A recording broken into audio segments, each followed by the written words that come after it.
All right, everybody, welcome back. Ready for another deep dive.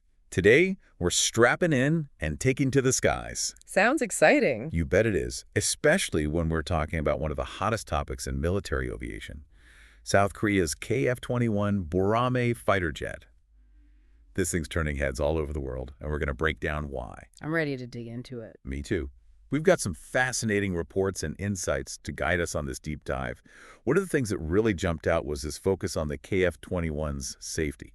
Oh, yeah. It's been generating a lot of buzz, especially with all the talk about it being one of the safest fifth-generation fighters out there. Exactly. That's what I really want to unpack today. Safest is a pretty bold claim, so let's see what's behind it, especially when we're talking about cutting-edge tech like this. But before we go any further, for those who might not be as familiar with all the lingo, can we break down what fifth generation even means when it comes to fighter jets? Definitely. Fifth generation isn't just a random label, it represents a whole new era of fighter jet technology. We're talking about jets that are designed to be incredibly stealthy, which means they have a much smaller radar signature. They also have advanced avionics, the electronic systems that control the aircraft.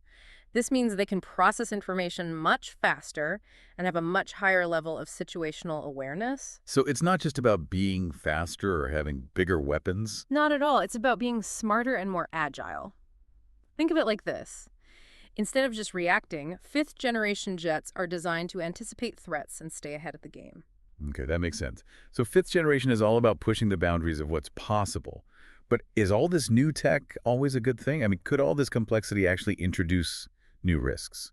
That's a really important point. The more complex a system is, the more potential points of failure you have. It's kind of like a finely tuned machine. If one part goes wrong, it can have a ripple effect throughout the entire system. Especially when you're talking about jets that are designed for air-to-air combat, right? Right. It's an inherently risky environment. But, and this is where things get really interesting, the drive for safety is also pushing innovation. When we talk about the KF-21 being one of the safest, it's not just marketing hype. It's backed by a really rigorous development process and a track record that's pretty impressive. You're talking about that milestone of 1,000 flights without a single incident. Exactly. It's a huge achievement, and it definitely adds weight to the safety claim. 1,000 flights without a hitch. That's got to be a big confidence booster, not just for the pilots, but for everyone involved. Absolutely. It speaks volumes about the design and engineering of the aircraft. It shows that they've put a lot of emphasis on reliability and redundancy, which are key factors in safety. So we've established that the KF-21 is making waves in the world of fifth-generation fighters. What are some of its other key features? What really makes it stand out? Well, one of the most notable features is its Active Electronically Scanned Array Radar, or AESA for short. ESA sounds complicated. It is, but in a good way. This radar allows the jet to track multiple targets simultaneously with incredible precision. It's like having eyes in the back of your head, but much, much better. Plus, it can do it much faster than older radar systems, which gives the pilot a huge advantage in combat. Wow. So it's not just safe, it's also packed with some serious tech. Exactly. And it's not just about air-to-air combat either. The KF-21 is designed to be a multi-role aircraft.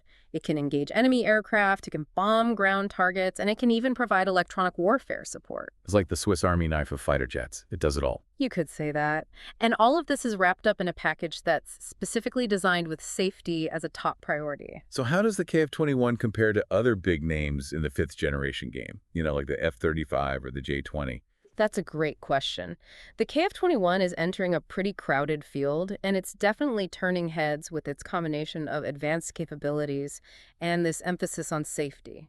It's still early to say for sure, but in some areas, it might even exceed the capabilities of the F-35, particularly when it comes to maneuverability and range. This is a real contender. Without a doubt. But it's important to remember that each of these jets has its own strengths and weaknesses. The F-35, for example, has a more mature global support network and a wider range of specialized variants. The J-20, on the other hand, is designed with a greater emphasis on stealth and high-speed performance. So it's really not a simple apples-to-apples comparison. Each jet is designed with specific strategic goals in mind. Okay, so we've talked about the safety, the capabilities, and how it stacks up against the competition. What about the current status of the KF-21 program? Where do things stand right now?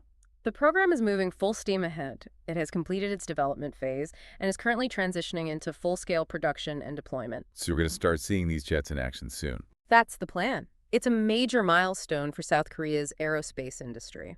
It really shows their commitment to developing advanced defense technology. It's a big deal for South Korea and for the global landscape of military aviation. Absolutely. All right, so let's recap what we've learned today. The KF-21 Boramae is a serious player in the world of fifth-generation fighter jets. It's got the cutting-edge tech, the versatility, and a design philosophy that prioritizes safety. And it's backed by a truly remarkable flight record. But here's a final thought for everyone to ponder. Technology is constantly evolving, right? Mm. So as we move forward, how might the very definition of safety in the context of these incredibly complex machines change? What new challenges and opportunities will we face? It's something to think about as you continue to follow the KF-21 and the future of aviation. Until next time. Very interesting stuff to consider. You got that right. See ya. See ya.